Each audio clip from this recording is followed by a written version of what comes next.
were a rich man, and you're really bum. All day long, I'd really bum if I were a wealthy man. To life, l'chaim! Hi everyone, it's Front Row Phyllis. This production of Fiddler on the Roof contains the same traditions and values of the show we have come to know, but with a twist, as director Barry Kosky brings the production to life in an experience like no other. Fiddler on the Roof takes us into the village of Untitled, where we see Tevye and his wife Goldie face the challenges of marrying off 5 daughters. With the Lyric Opera Orchestra and Chorus adding its vocal power to the cast during big numbers, it is not your typical Broadway production.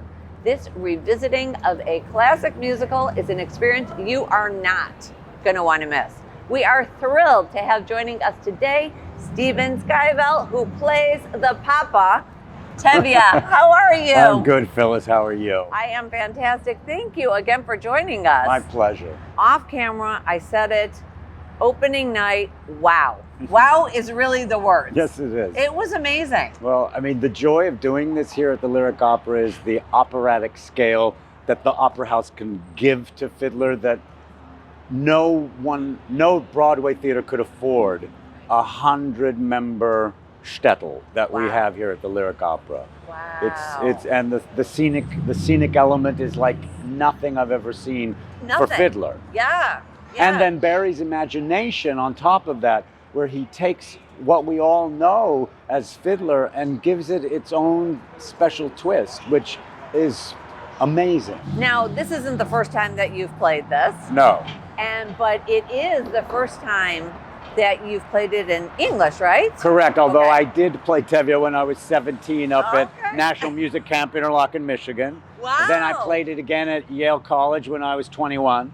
And then I was spending all my adult life looking for an adult Tevye. Right. And then I found the Yiddish Tevye. Right. So this is my first adult English Tevye. And like you said, doing it here at the Lyric is completely, wow, different. Yeah, completely. But Yeah. they've made us feel so comfortable, and they've amplified us and given a lot of attention to the amplification for us in the Opera House. And everyone seems to be going crazy for it.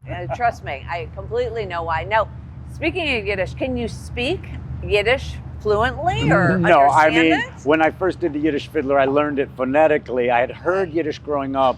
My grandparents spoke it just to make sure we didn't understand what they were saying. Right. But I had it in my ear, and then since the Yiddish Fiddler, I've been studying pretty seriously on Duolingo Yiddish. So I'm trying to become more of a fluent speaker, but I wouldn't say I'm fluent just yet. Right, that's the thing. We touched on this a little bit. Tell us about how it's different performing with this large orchestra and chorus and, really versus a Broadway production. Yeah. Well, the orchestra, you're not going to find an orchestra this size on Broadway. Right. The first time we heard the orchestra, most of us from New York broke down crying because it just was so rich and deep and beautiful. And the same with the chorus. Right. The chorus joined us, and they are acting just like everyone else. Sometimes in some operatic productions, you can see the chorus as a unit that comes on and then exits. But in our production, Barry was very intent that they all become members of the shtetl. And now that we're all in our costumes, you can't tell apart anyone. Right. I had no idea until I was reading, and I'm like, wow. But the voices that they give to all these group numbers that they sing on, again, we all just burst into tears when we first heard them and what they do.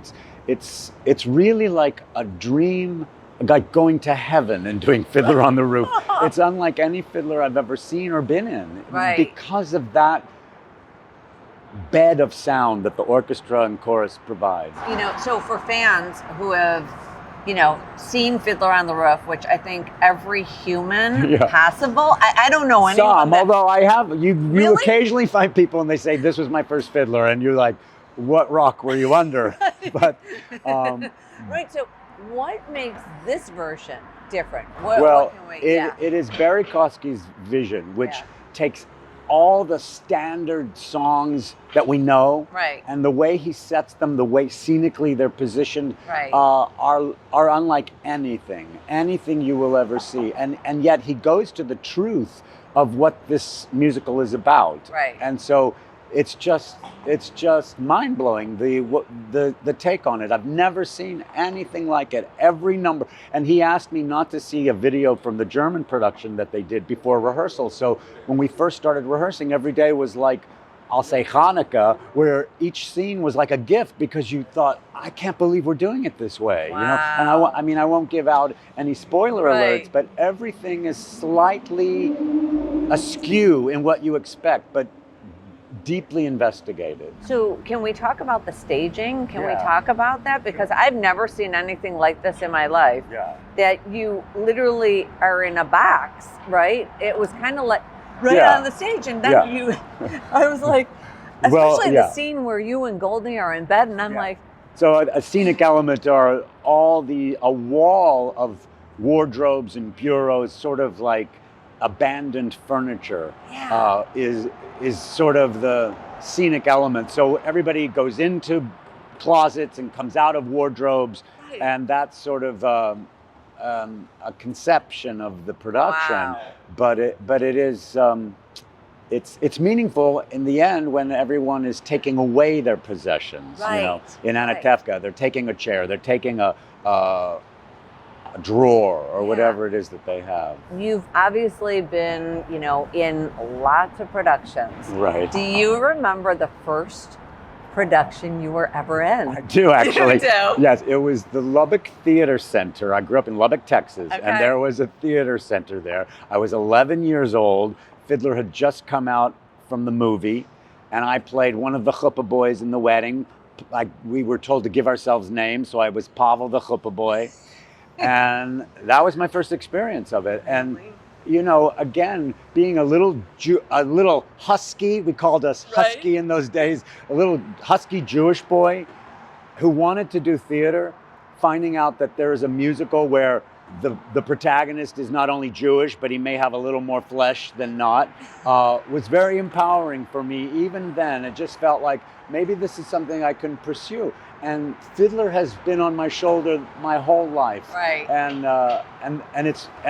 in that respect, it is. And Barry Kosky agrees with me that the role of Tevye is akin to like Hamlet or King Yeah. Lear, a Shakespearean role that has so much depth and complexity in it. Right. Even though we know it's great entertainment and there's a lot of laughter, Right. there's a lot of depth to Tevye. And I mean, I know I'm reaching a certain age, so I don't know how many more Tevyes I have in me, although we do have a revival of the Yeah, Yiddish there you Fiddler on the go, Roof that I'll right? be doing in the fall. But I don't have never wearied of being in this musical or playing Tevye, because it's just bottomless, really. Yeah, it's who you are. Yeah. So butterflies, we always talk about this. Do you get butterflies? You do. I mean, thankfully, having done the Yiddish Fiddler for 2 years, Yeah. I at least didn't get nervous about, well, what's the order of the show? Like, Okay. what scene follows what scene? Right. But there's always things, certainly on an opening night, that you just want it to go well. Thankfully, it did here. Right. And you have certain things like going up in the trap where there's no room, and if you're a half a centimeter off, you're going to lose a finger. So those sorts of Those things, things, are right? anxiety provoking. But I mean, I've said all along, we're dealing with Fiddler on the Roof, and we know that it has a track record that is really unbeatable. So at least in that regard, you know you've got good bones that you're working with. So you're not worried like, oh, what will the audience make of the piece? Because Right. we all love it. And Right. I believed so wholeheartedly in this Barry Kosky production that I'm just delighted that it's been embraced the way it has yeah. been. Well, thank you again My for pleasure. joining us. Yeah. Fiddler on the Roof, playing now through October 7th at the Lyric Opera. And like I said, you do not want to miss this production. Another day brings a triumph to life.